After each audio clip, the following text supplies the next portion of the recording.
দ্বিতীয় ধাপে ফরিদপুরের নগরকান্দা ও সালথা উপজেলার নির্বাচন আগামীকাল মঙ্গলবার সকাল ৮টা থেকে বিকাল ৪টা পর্যন্ত বিরতিহীনভাবে অনুষ্ঠিত হবে।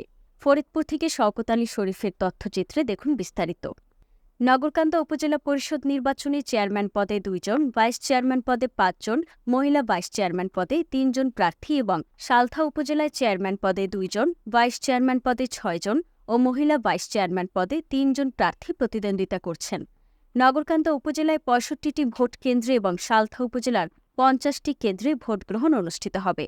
সোমবার সকাল ১০টায় নগরকান্দার সরকারি এমএন একাডেমি মাঠে আইন-শৃঙ্খলা রক্ষার্থে নিয়োজিত পুলিশ ও আনসার সদস্যদের করণীয় সম্পর্কে ব্রিফিং করেছেন ফরিদপুরের অতিরিক্ত পুলিশ সুপার শৈলেন চাকমা।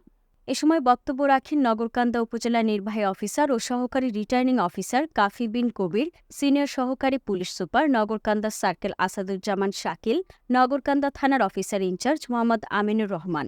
দুপুরে সহকারী রিটার্নিং অফিসারের কার্যালয় হতে বিভিন্ন ভোট কেন্দ্রের দায়িত্বরত প্রিজাইডিং অফিসার, সহকারী প্রিজাইডিং অফিসার, পোলিং অফিসাররা নির্বাচনী সরঞ্জামাদি নিয়ে ভোট কেন্দ্রে যান। ব্যালট পেপার আগামীকাল ভোর ৫টায় সরবরাহ করা হবে।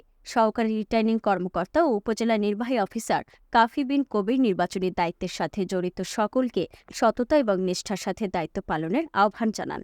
তিনি আরও বলেন, আগামীকাল নগরকান্দা উপজেলাবাসীদেরকে একটি অবাধ, সুষ্ঠু ও নিরপেক্ষ নির্বাচন উপহার দেওয়া হবে ইনশাআল্লাহ। শারমিন আক্তার, পূর্বাচল টিভি, ঢাকা।